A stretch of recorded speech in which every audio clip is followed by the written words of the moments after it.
시청자 여러분 안녕하십니까? 안녕하십니까? 예, 임흥수 변호사님의 정상회담 코너입니다. 자, 임 변호사님 안녕하십니까? 안녕하십니까? 네. 고생 많으십니다. 예. 저 현수막 가지고 뗀다고요. 우리 2부에서는 그 이야기를 좀 네. 해보시겠습니다. 네. 자, 그런데 윤석열에 대해서 저런 식으로 고구마 전원 정치 또 구태적 정치 형태 그리고 뭔가를 겁을 먹고 회피하는 모양으로 했을 때는 오래 가지 못한다고 누누이 제가 경고를 했어요. 한순 소장님이 정말 타령을 부르셨죠. 예. 그런데 이제 저 윤석열 본인이 결국은 지금 이렇게 19, 20일 지나오면서 한 방 두 방이 아니라 여러 방의 폭탄이 그 동네에 터져서 지금 뭐 일부는 윤이 이제 끝났다 이런 보도까지 노골적으로 하고 있습니다. 자, 그래서 이제 크게 보면 폭탄이 그 김무성이 보좌관 장성철이란 자 듣보잡이죠. 그래서 또 뭘 페이스북에 글을 올린 걸 가지고 그걸 뭐 언론이 다 받아 쓰는 공작이 아니고는 어떻게 언론이 그럴 수 있느냐? 언론이 저런 사람 페이스북을 머리를 박고 있습니까? 그래서 또 장성철이라는 분 양반은 처음에는 누군가 싶어가지고 이제 뭐 좀 찾아봤더니 그 좀 그러니까 종편 특히 TV조선에 이렇게 아침에 뉴스에 이렇게 좀 정치평론한다고 좀 나왔던 양반이어서 뭐 그냥 뭐 크게 아는 양반도 아니고 말도 원래 좀 조용조용하는 좀 스타일이었습니다. 그래서 저도 좀 참 이해가 안 가는 게 뭐 일개 그러니까 보좌관 출신의 정치평론가가 공식적으로 어떤 입장을 발표한 것도 아니고 페이스북에 올린 글을 받아가지고 대한민국 언론들이 기사를 그냥 다 뒤덮을 정도로 기사를 작성한다는 거는 좀 이해가 안 되고 결국 이 양반 출신 이제 김무성의 보좌관 출신 그러니까 김무성이라는 그 거기에 어떤 방점이 찍혀서 지금 이제 언론들이 반응을 보인 게 아닌가 하는 것이 합리적인 생각인 것 같습니다. 예, 그거하고 또 다른 폭탄 하나는 이동훈이라고 조선일보 논설위원 출신 대변인이 그만둬버리는 일이 토요일 날 저녁에 이제 이야기해서 일요일 날 공시가 됐죠. 그런 일이 있었고 또 다른 하나는 이제 어제 오후에 윤회 지지율이 5.2% 내려가고 최재형의 지지율이 4.5%로 첫 5위로 대선 후보에 등록했다. 근데 최재형이 또 그때 맞춰서 타이밍도 그렇게 맞을 수가 없어요. 6월 말까지 감사원장 정리하고 대권에 놓는다. 또 그런 기사가 도배가 되고 그래서 윤을 완전히 박살내는 폭탄이 여러 개 떨어지고 그다음에 또 최재형을 띄우는 그 기사가 또 올라오고 이러면서 이제 뭔가 이것이 그 제가 뭐 윤을 좋아하는 것도 아니고 그 사람도 정치가 문제가 많은 사람이다. 회의적으로 바라봤지만 윤에 관한 문제가 아니라 정치 공작이 너무나 쉽게 이루어지는 나라다. 여기에 보수 언론이나 언론들이 정치 공작에 먹혀들고 또 머니투데이라는 언론이 사실은 작잖아요, 규모가. 그렇습니다. 근데 머니투데이가 오늘 아침에 보면 제왕적 대통령제를 없애야 된다고 또 월요일 날 또 저 일주일에 5번 나오는 아마 종이 신문이고 돈 주고 구독하는 사람 별로 없을 거라고 봅니다. 그런데 그 머니투데이에 또 제왕적 대통령제 폐지에 대한 또 기사가 또 쫙 났어요.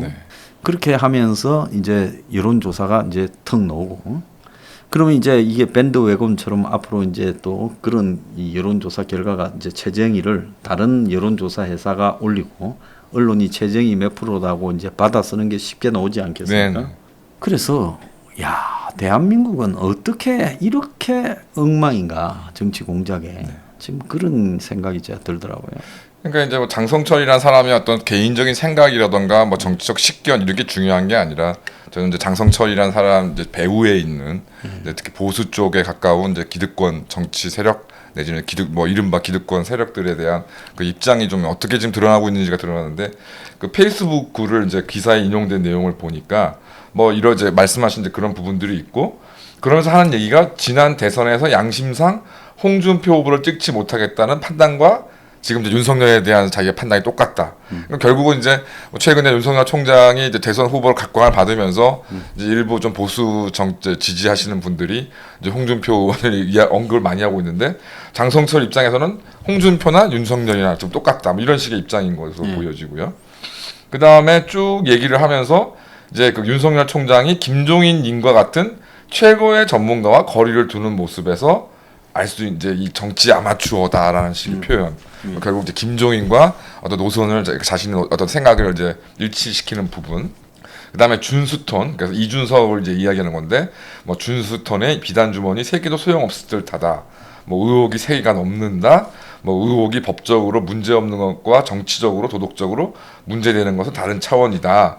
결국은 이제 이런 것들을 윤석열 총장이 이겨내지 못하는 것이기 때문에 이제 뭐 안 되는 것을 일찍 포기하는 것이 낫다. 그러니까 결국 이제 윤석열 총장에게는 대선 출마 포기를, 그다음에 이른바 보수 지지 세력들한테는 이제 대선 후보로서의 윤석열을 포기하라는 식으로 얘기가 나와 있는데, 하여튼 뭐 이런 부분들을 쭉 보게 결국 보면은 첫째 제일 저는 좀 이해가 안 되는 부분이 결과적으로 장성철이 그 윤석열 이른바 윤석열 엑스파일에 대한 그 실체에 대해서는 이런 방구도 언급하지 않았습니다. 당연히 소장님 말씀하신 것처럼 아니 사람이 인생을 뭐 60 동안 그래도 뭐 검사를 하며 살아왔는데 뭐 한 개의 흠이 없을 것이라고 기대하는 사람은 없을 거라고 생각이 좀 들고, 그다음에 지난 대선을 돌이켜봐도 뭐 이명박 같은 경우는 뭐 BBK 등으로 정말 어마어마한 의혹을 딛고 대통령 선거에서 승리를 했었고, 그다음에 박근혜 대통령 같은 경우에도 그러니까 뭐 최순실 그런 다 예견됐던 이야기들인데 뭐 그런 것들을 다 어떤 정치적인 투쟁을 통해서 극복해서 선거에서 이겼지 아무 흔결 없는 사람을 후보를 내세워서 대선에서 이겼다고 볼 수는 없는 거거든요. 그러니까 그런 부분들에 대해서 이렇게 뭐 보좌관 경력밖에 없는 사람이 이렇게 단언할 수 있는 이야기들 같은 경우는 좀 이해가 되지 않고, 그다음에 요번에 이제 그 주말에 사퇴한 윤석열 그 총장의 공보 담당관으로 일을 하다가 이제 열흘 만에 사퇴한 이제 이동훈 조선일보 전 논설위원 같은 경우에는 사실은 뭐 소장님도 뭐 이제 방송에 한창 출연하시면서 아마 그 만나신 적이 있으시겠지만은 저 같은 경우는 이제 저희과 선배 1년 선배라서 이제 학교 다닐 때는 뭐 당연히 얼굴을 자주도 봤었고, 과 선배 예, 과 선배이기 때문에 최근에도 이제 사석에서 뭐 매년 뭐 보는 사이는 아니지만 몇 년에 한 번씩 이제 뭐 술 저녁도 같이 먹으면서 이제 이렇게 이런 사이인데, 뭐 제가 뭐 그렇다고 해서 뭐 이동훈 전 논설위원을 잘한다기보다는 어쨌든 뭐 이동훈 전 논설위원은 제가 생각하기로는 뭐 어떤 아주 특별한 자기 생각이 있다거나 어떤 국면을 주도하는 사람이라기보다는 무언가 흐름에 좀 맞게 좀 생각하는 사람이고, 그다음에 어떤 보수 정치 세력의 어떤 생각들을 나름 이제 정리해서 실현해 나가는 사람이라고 봤을 때, 저는 뭐 1년에 뭐 윤석열 총장과 이제 이동훈 전 논설위원의 언론 담당의 어떤 업무가 무언가 혼선이 생겨서 그것에 책임을 지고 사퇴했다기보다는 무언가 이제 이른바 대한민국 기득 보수 정치 세력에서 윤석열에 대한 어떤 평가와 판단, 손절이 어떻게 좀 결정된 게 아니냐는 느낌도 안 받을 수밖에 없고 받지 않을 수가 없고요. 제가 제일 처음에 좀 황당했던 것 중에 하나가 이준성이 이제 당대표 선거를 앞두고 언론 인터뷰에서 그 뭐 윤석열 전 총장의 입당을 두고 어떻게 생각하느냐 그랬더니 이자가 하는 표현이 뭐 윤석열 총장이 파렴치범은 아니니까 뭐 입당을 뭐 하니 많이 뭐 그런 문제는 아니지 않느냐는 식으로 얘기한 것이고 깜짝 놀랐습니다. 그래서 지금 이거 말씀하신 것처럼 이번 주말에 벌어진 일련의 사태를 봤을 때 이것이 단순히 어떤 해프닝이라던가 어떤 뭐 언론 뭐 일각에서 얘기하는 것처럼 뭐 기자들 정치부 기자들이 윤석열 총장의 어떤 행보에 답답함을 느껴서 어떤 반감을 통해 가지고 이런 일이 벌어졌다기보다는 무언가 좀 치밀하게 계획된 공작의 결과가 아닌가 좀 생각이 듭니다. 이동훈이 조선일보 논설위원이었는데 9일날 들어갔다가 19일날 사실상 그만두겠다고 했어요. 근데 이동훈이 끌어가고 윤석열이 거부하는 진짜 좀 희한한 모습이 보여졌거든요. 사실 정치 상식으로 보면 대변인이라고 온 자가 자기 주장과 생각을 말하는 것은 있을 수가 없는 거예요. 그렇죠. 그런데 왜 저랬을까 하는 부분을 보면 저는 조선일보가 윤석열에게 파견한 총독 비슷하게 이렇게 처신하다가 윤석열과 이제 그 충돌이 벌어졌고 조선일보가 이제 입당해라라는 식으로 이제 강조를 해 간 거죠. 그래서 이 조선일보가 이제 이 이동훈을 통해서 조선일보가 가지고 있는 윤석열을 가지고 대선의 일정에 이 장기나 바둑에 수를 관철시키려 했는데 윤석열이 잘 안 따라간 거죠. 그러니까 이제 윤석열과 이동훈 사이에 문제가 벌어졌는데 이거는 윤석열과 이동훈 사이의 문제라기보다는 조선일보와 윤석열 사이에 관점의 차이가 벌어져요. 근데 또 다른 한편에서 보면 김무성이 조선일보하고 특수관계잖아요. 네. 이 가족적 부분에서 네. 그런 부분으로 봤을 때 최근에 윤석열에 대해서 일정하게 보수의 일각에서는 포기하는 분위기. 네. 김무성, 유성민, 김종인 네. 그리고 보수 언론 일각에서 네. 그렇게 이 형성이 되고 네. 왜? 그 사람들은 개헌을 원하는 네, 그렇습니다. 윤석열은 개헌이라기보다는 대통령을 가는 수지 않습니까? 그러니까 윤석열이 아직 개헌에 대해서 말을 한마디도 안 했잖아요. 네. 그러니까 굳이 윤석열을 우리가 가고 갈 필요가 있느냐. 네. 최정이라는 사람을 띄울 수도 있다. 네. 또 나중에 좀 알려지겠지만 최재형과 조선일보에도 특수적인 부분이 조금 있어요. 네.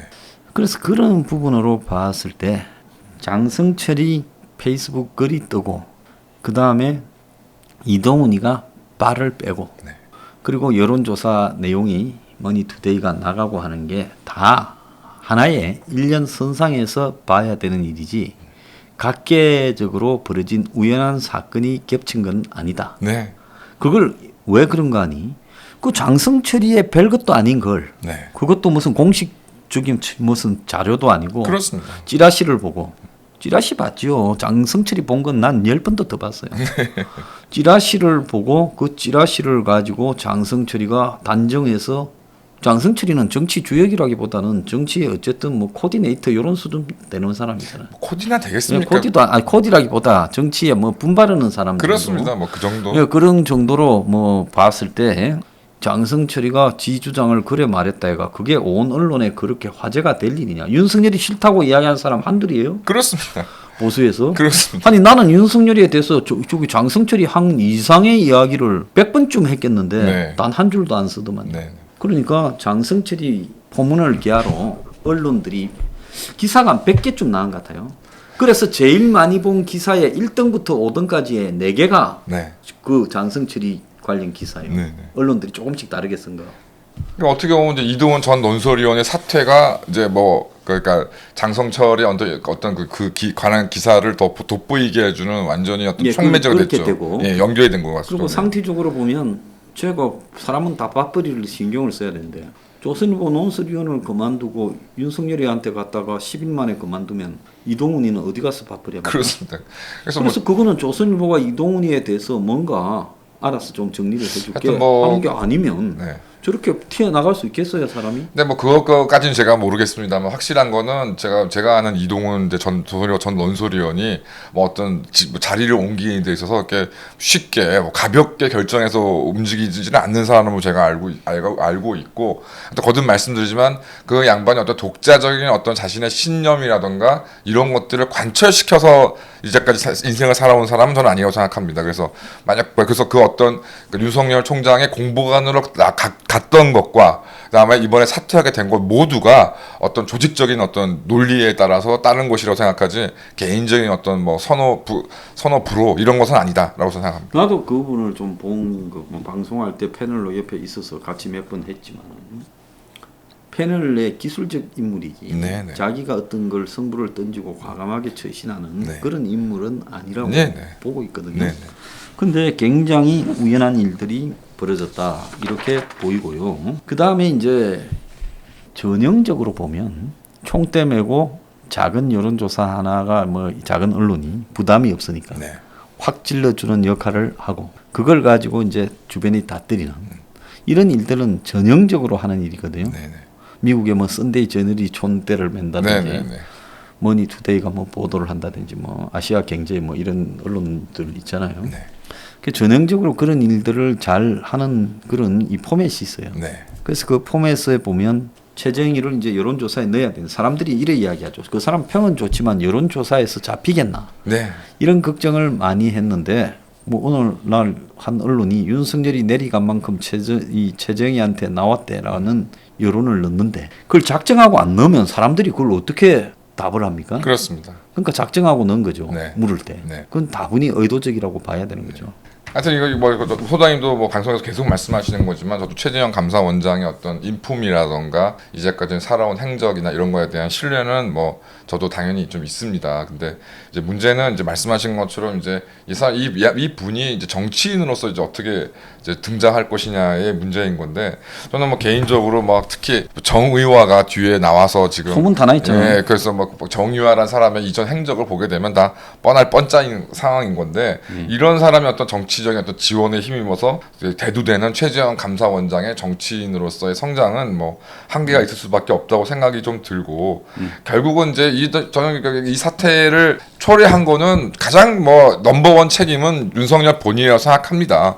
뭐 이제 소장님께서 계속적으로 이런 식으로 뭐 뒤에서 쓱 안기 속에 쌓인 그림자처럼 이렇게 그 햄릿에 나오는 아버지 유령처럼 이렇게 자신이 필요할 때만 등장해서 하는 것이 정치가 아니었고 특히 4월 7일 보궐선거 같은 경우에 분명히 그 역할이 필요한 상황에서 역할을 수행하지 않은 상태에서 또 결국 서울 부산에서 이제 어쨌든 보수 쪽에서 이제 압승을 거두는 결과가 나왔으니 이제 그쪽에서는 윤석열이 없이도 이러저러한 선거에서 이제 뭐 승리할 수 있다는 어떤 뭐 하나의 뭐 지표 같은 걸 던져주는 상황에서 결국 이후에도 계속 그 국민의 힘에 이제 입당을 하니 많이 뭐 등등을 가지고 계속 이제 좀 저울질하는 모습. 그다음에 결정적으로 소장님 말씀하신 것처럼 이제 이회영 관련된 행사에 참여를 했으면 당연히 뭐 기자들을 상해서라던가 아니면 뭐 정말로 어떤 공식적인 어떤 자신의 어떤 정치 입장이 나왔어야 됨에도 불구하고 거기에서도 이제 그런 입장 자체를 표명하는 걸 유보해버리는 그런 모습들이 결국 여러 가지 상황에서 여지를 줬고 여기에 이제 개헌 세력의 이제 총화로 떠오른 이제 이준석이가 국민의힘 당대표까지 되면서 이제 완전히 이제 윤석열 때가 왔던 거죠. 예, 완전히 이제 윤석열을 두들겨 잡을 완전히 모든 여건들이 이제 맞춰준 상황에서 결국은 이제 장성철이 총대를 메고 이제 이동훈 뭐 전 논설위원 같은 경우도 그 흐름에 휩쓸려 갈 수밖에 없는 상황이 돼버리고 뭐 이런 상황에서 최재형 감사원장을 내세우면서 뭐 전 개인적으로 이 부분도 좀 크다고 생각하는데 윤석열 총장이 또 종교가 불교 아니겠습니까? 그래서 당연히 또 보수 지지 세력 중에 상당수가 또 개신교도 분들이기 때문에 뭐 이런 부분들하고 그래서 교회 장로 출신인 최재형 감사원장을 띄우기에는 여러 가지로 지금 좋은 여건들이 마련됐다. 결국 윤석열 전 총장이 대선 후보로 각광받게 된 것은 조국 및 문가리 세력에 대한 이제 타협 없는 그 어떤 대결 구도에서 지지를 얻었다면은 당연히 검찰총장을 그만둔 후에도 오히려 현직 때 있을 때보다 더 많은 것들을 국민들이 기대했는데 그걸 충족시키지 못한 점이 넌 가장 큰 이유라고 생각이 들고 그러니까 이 점에서 최소한 뭐 소장님께서 뭐 저도 이제 하나 뭐 당원이니까 혁명 21이 내세우는 이런 서민들과 국가를 개혁하기 위한 정책을 자신의 정말 핵심 아이젠더로 잡던지 아니면 최소한 뭐 문가리에 대한 또 공격에서 최선봉에 서는 모습을 보이던지 둘 다 하면 제일 좋고 둘 중에 하나라도 안 되면은 윤석열 전 총장의 미래는 없다. 저도 이렇게 생각할 수밖에 없는 상황인 것 같습니다. 윤석열을 잡을 타이밍이 왔고 여권에서는 지금 그 이재명에 대한 경선 연기 부분이 내일 이제 의총이 열리고 또 뭐 당무회의가 소집되면서 한다. 결국 여야에서 걸림돌을 치우는 부분. 그러면 최정희라는 사람이 윤석열이가 가고 최정희 놓으면 똑같은 거 아니냐는데 그렇죠. 지금 여러 관점으로 보면 최정에 대해서 개헌 문제에 대해서 어느 정도 정리하고 출발시킬 가능성이 크다는 거죠. 개헌에 공감하는 대선 후보. 만약에 그렇다면 최재형 감사원장에게 제가 충고하자면 안 노는 게 낫다. 그렇습니다. 그래가지고 지금 이 결국은 개헌 세력의 뭔가 이 바람을 잡는 역할을 수행해주고 그렇게 가는 것은 안 놓으니만 못하다는 거고 본인이 지금까지 살아온 데 대한 여러 가지 그 오히려 역작용이 되고 있지 않겠냐 이런 부분도 있고 또 최재형이라는 분이 정치를 하려고 하면 기득권 세력 특히 조중동이나 한국의 이 재벌이나 개헌 세력들하고는 일정하게 거리를 두고 그 본인의 이미지에 맞게 개혁적이고 인간적인 면모로서 나와야지 그 사람들의 얹혀가지고 만약에 그 사람들 기획 속에서 등장하고 논다면 그거는 아무리 기획해서 한다고 되는 부분이 아니다. 자, 이야기를 하고 싶어요. 그러니까 이제 뭐 지금 이제 바이든이 미국 대통령이긴 하지만은 참 지난 민주당 대통령 출신의 대통령이었던 오바마가 참 얼마나 많은 기대를 참 얻고서 당선이 됐었습니까? 이제 당연히 첫 번째가 이제 흑인이라는 점이고 두 번째가 나름 이제 시카고 일대에서 이제 시민단체 등을 활동하면서 정말 개혁적인 색채를 내세우면서 대통령까지 당선이 됐는데 사실 뭐 오바마의 8년 동안 도대체 어떤 미국이 어떻게 개혁이 되었는지 과연 이제 조금 세월이 지난 후에 과연 오바마에 대한 평가가 어떻게 될 것인지 저는 뭐 정해져 있다고 생각이 들고 뭐 최재형 감사원장께서 공직자로서 굉장히 훌륭한 업무를 수행하셨고 이제 마무리를 어떻게 하시냐의 문제 남았는데 지금 말씀하신 것처럼 이제 이런 기득권 세력의 등을 엎어서 뭐 대통령이 되신다 한들 그게 본인이나 국가에 무슨 의미가 있겠느냐. 그래서 그냥 차라리 그래도 그 원칙에 따라 법과 원칙에 따라 소신 있게 정부를 감사했던 감사원장으로 차라리 남으시는 게 저도 낫다고 생각이 좀 들고요. 두 번째는 이제 소장님께서 누누이 말씀하셨던 거지만 참 이번 정권 들어와서 희한한 일들이 많이 벌어졌는데 특히 이제 박지원의 국정원장 임명이 참 저는 굉장히 인상적이었습니다. 어떻게 갑자기 그게 박지원이가 국정원장이 임명이 됐을까? 그다음에 이번에 청와대에서 정말 그 희한한 사람들 다 자리를 지키고 그다음에 조국에 대한 끊임없는 지지를 보냈던 문재인이 또 정무수석에는 희한한 또 이철희를 또 임명을 해서 지금 상황에서 지금 그 이후에 여러 가지에서 봤을 때 여권의 가장 유력한 대선 후보로 남은 이재명, 그 다음에 야권에서 가장 유력한 대선 후보로 있는 윤석열 전 총장에 대한 그 공격이 양쪽에서 동시에 진행되는 것이 과연 우연히 이루어지는 일이 저도 전혀 아니라고 생각이 들고 이제 이 모든 것들이 결국 개헌이라는 자신들이 따내는 큰 그림들을 수행하기 위한 이제 작업이 아주 이제 본격화됐다고 생각합니다. 문제는 개헌이라는 것이 어떤 대한민국 국가를 개혁하거나 어떤 보수 정치 세력의 집권을 의미하는 것이 아니라 결국 김무성이나 유승민, 김종인이 이원 집권제 개헌을 한 후에 정부의 뭐 국무총리나 결국 장관짜리 하는 뭐 그런 정도의 어떤 아니면 소규모 개파의 보수로 이제 남는 그런 상황으로밖에 진행된다고 볼 수밖에 없을 때 하여튼 뭐 우리한테는 전혀 아무런 의미가 없다. 그래서 뭐 최재형 감사원장이나 윤석열 전 총장께서도 하여튼 지금이 이제 마지막 기회를 생각하시고 무엇을 위해서 내가 정치를 해야 되는지를 좀 다시 한번 생각하시는 기회가 되시길 바랍니다. 기득권한테 얹혀가지고 적당히 가려면 하지 말기를 제가 충고합니다. 오히려 윤석열이 지금 정치를 안 하려는 게 더 나았을 건데 네. 정치를 하겠다고 나와가지고 지금 저렇게 돼가는 모습을 보면 본인도 여러 가지를 생각해야 된다. 이렇게 네. 보고 있습니다. 네. 자, 오늘 1부 여기서 마치겠습니다. 감사합니다. 감사합니다.